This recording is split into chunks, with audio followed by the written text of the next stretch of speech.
उत्तर प्रदेश के मेरठ जिले में एक नए एएसपी साहब की नियुक्ति होती है। वह बड़े ईमानदार और मेहनती अफसर थे जो पूरी निष्ठा से अपने कर्तव्यों का पालन कर रहे थे। एएसपी साहब अपने परिवार, पत्नी और 2 बच्चों के साथ सरकारी आवास में रहते थे। हर सुबह वह अपने कार्यालय जाते और शाम को लौट आते। एक दिन अचानक शाम के समय एक शादी का निमंत्रण आता है। एएसपी साहब की पत्नी उन्हें याद दिलाती हैं कि आज शाम उन्हें उस शादी में जाना है और उन्हें समय से लौटना होगा। एएसपी साहब मुस्कुराते हुए कहते हैं, ठीक है, मैं आज जल्दी काम निपटाकर लौट आऊंगा, फिर हम सब मिलकर चलेंगे, सुबह रोज की तरह। एसपी साहब अपनी सरकारी गाड़ी में सवार होते हैं। ड्राइवर उन्हें ऑफिस छोड़ने जाता है। दिन भर वह अपने दफ्तर में फाइलों और शहर की समस्याओं से जूझते रहते हैं। शाम होते ही वह ड्राइवर को गाड़ी तैयार रखने का आदेश देते हैं ताकि वे जल्दी घर लौट सकें। जब एएसपी साहब बाहर आते हैं और गाड़ी में बैठते हैं, ड्राइवर जैसे ही गाड़ी स्टार्ट करता है, गाड़ी कुछ दूर जाकर बंद हो जाती है। क्या हुआ? गाड़ी को एसपी साहब चौंक कर पूछते हैं। ड्राइवर उतरकर गाड़ी चेक करता है, लेकिन उसे कुछ समझ नहीं आता। एसपी साहब कहते हैं, मुझे जल्दी घर पहुंचना है, या तो यह गाड़ी तुरंत ठीक करवाओ या किसी और की गाड़ी लेकर मुझे घर छोड़ो। ड्राइवर दफ्तर में काम करने वाले एक अन्य कर्मचारी के पास जाता है जिसकी निजी गाड़ी होती है। वह उससे गाड़ी मांगता है और कर्मचारी भी मदद करने को तैयार हो जाता है। ड्राइवर एएसपी साहब को उस गाड़ी में बैठाकर घर की ओर निकलता है। अभी आधा रास्ता ही तय हुआ था कि एक पुलिस नाका पड़ता है।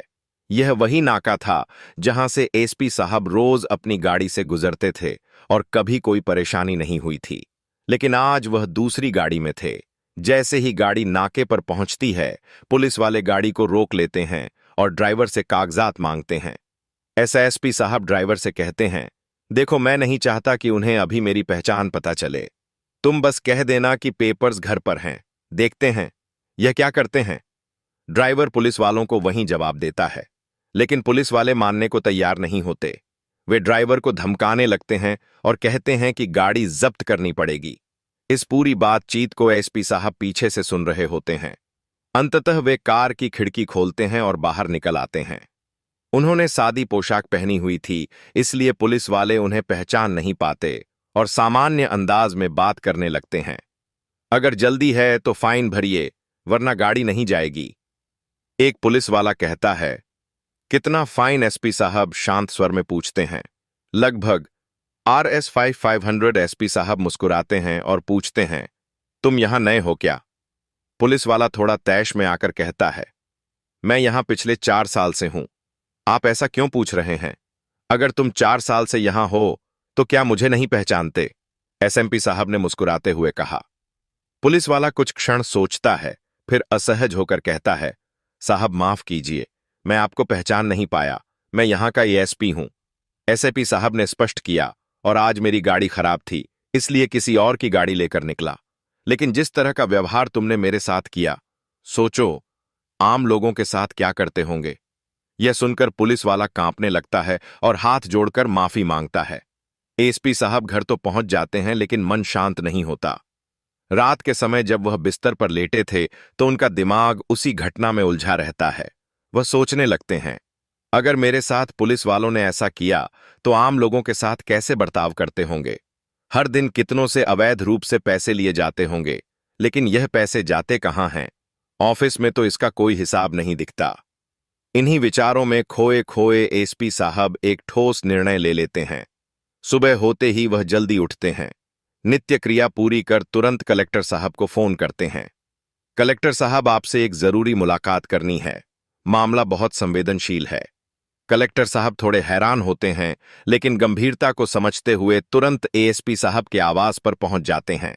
वहां पहुंचते ही एसपी साहब उन्हें पूरी घटना विस्तार से बताते हैं, कैसे उनकी पहचान छिपाकर गाड़ी चेकिंग के दौरान रिश्वत मांगी गई और पुलिस वाला यह कह गया कि साहब ऊपर तक देना पड़ता है, अकेले मैं नहीं खा रहा। यह सुनते ही कलेक्टर साहब चौंक जाते हैं। अगर यह सच है तो बहुत बड़ा मामला है, पर हमें पुख्ता सबूत चाहिए। एसपी साहब सहमति जताते हैं। मैं आपकी मदद करूंगा। आपको यह बात गुप्त रखनी होगी, वरना वे सतर्क हो जाएंगे। अब एक खामोश योजना बनती है। कलेक्टर साहब तय करते हैं कि वह खुद ही छानबीन करेंगे। किसी को कानों कान खबर नहीं दी जाती। योजना के अनुसार वे एक आम व्यक्ति के वेश में कुछ दिनों में मौके पर पहुंचेंगे। इस बीच पुलिस वालों की चालू दिनचर्या जारी रहती है। वे रोज की तरह चेकिंग करते, बहाने बनाते और वाहन चालकों से पैसे ऐंठते। किसी को भी अंदेशा नहीं था कि उन पर नजर रखी जा रही है। 4 दिन बाद योजना अमल में लाई जाती है। एक पुरानी लगभग खटारा सी गाड़ी सड़क पर आती है। उसमें बैठा व्यक्ति दिखने में एकदम साधारण है। लंबी दाढ़ी, मूछे, माथे पर कपड़ा, पुराने कपड़े यही थे। कलेक्टर साहब खुद वेश बदलकर पुलिस वाले तुरंत गाड़ी को रोकते हैं। अरे भैया, यह गाड़ी तो रोड लायक ही नहीं है, बंद करनी पड़ेगी। वह व्यक्ति हाथ जोड़कर विनती करता है। साहब, यह मेरे पिताजी की निशानी है, मत बंद करो, जो भी पैसे लगेंगे दे दूंगा, बस इसे आज के लिए जाने दो। पुलिस वाला कहता है, ठीक है, लेकिन 20,000 लगेंगे। आदमी गिड़गिड़ाता है, इतने पैसे नहीं है साहब, थोड़े कम कर दो। लाख मिन्नतों के बाद पुलिस वाला रिश्वत की रकम घटाकर 10,000 पर आ जाता है। आदमी अपने पास से पैसे निकालता है और चुपचाप उन्हें थमा देता है। बस यही वह पल था जिसका इंतजार था। तभी वहां 2 गाड़ियां आकर रुकती हैं। उनमें बैठी थी रिश्वतखोरी पकड़ने वाली विशेष टीम। वे उतरते हैं और पुलिस वाले का हाथ पकड़कर उसे हाथों पकड़ लेते हैं।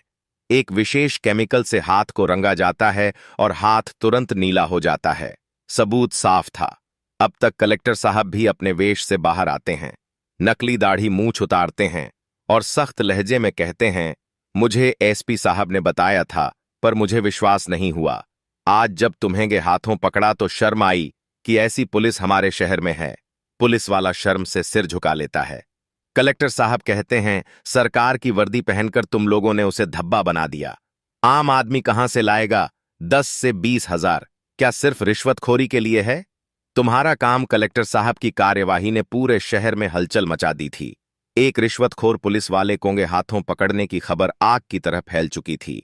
मीडिया में सुर्खियां बन गईं। मेरठ में कलेक्टर का बड़ा ऑपरेशन भ्रष्टाचार पर कड़ा प्रहार। एसपी साहब को भी इसकी पूरी जानकारी मिलती है और वे बेहद संतुष्ट होते हैं। उन्हें इस बात की खुशी थी कि उन्होंने सही वक्त पर सही कदम उठाया और एक बड़ा जाल तोड़ने की शुरुआत की। जांच तेज हो जाती है।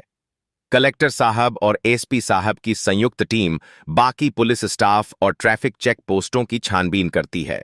हर जगह से पुराने रिकॉर्ड, सीसीटीवी फुटेज और शिकायतें खंगाली जाती हैं।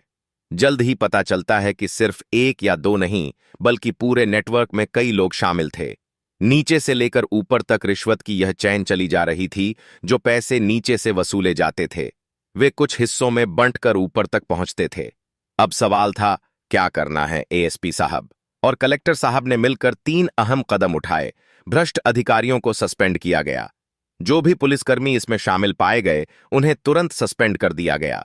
उनके खिलाफ विभागीय जांच शुरू की गई। सिस्टम में पारदर्शिता लाने के लिए नई नीति बनाई गई। अब हर चेक पोस्ट पर कैमरे लगाए गए और सभी अधिकारियों को बॉडी कैमरा पहनना अनिवार्य कर दिया गया। जनता के लिए हेल्पलाइन और मोबाइल ऐप शुरू किया गया, जहां कोई भी व्यक्ति अगर पुलिस द्वारा परेशान किया जाए तो सीधे शिकायत दर्ज कर सकता था। इस पूरी प्रक्रिया ने मेरठ के आम नागरिकों को एक नया भरोसा दिया। उन्हें लगा कि अब प्रशासन उनके साथ है, ना कि उनके खिलाफ। कुछ ही महीनों में फर्क दिखने लगा। जहां पहले पुलिस देखकर लोग डर जाते थे, अब वे नियमों का पालन करते हुए खुद पुलिस की मदद लेने लगे। रिश्वतखोरी के मामले लगभग खत्म हो गए थे। जनता में चर्चा थी, कलेक्टर साहब और एसपी साहब जैसे अफसर अगर हर जिले में हो जाए तो देश में भ्रष्टाचार खुद ब खुद खत्म हो जाए।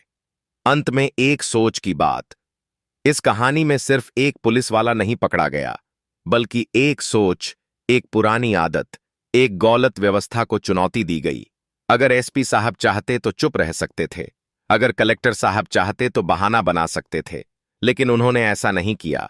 उन्होंने चुना सच का साथ और बना दिया। इंसाफ का रास्ता। आप क्या सोचते हैं? अगर आप प्रशासन का हिस्सा होते तो क्या इतना साहस दिखा पाते? अपनी राय जरूर बताइए और इस कहानी को उन लोगों तक पहुंचाइए जिन्हें यह सीख जरूर मिलनी चाहिए।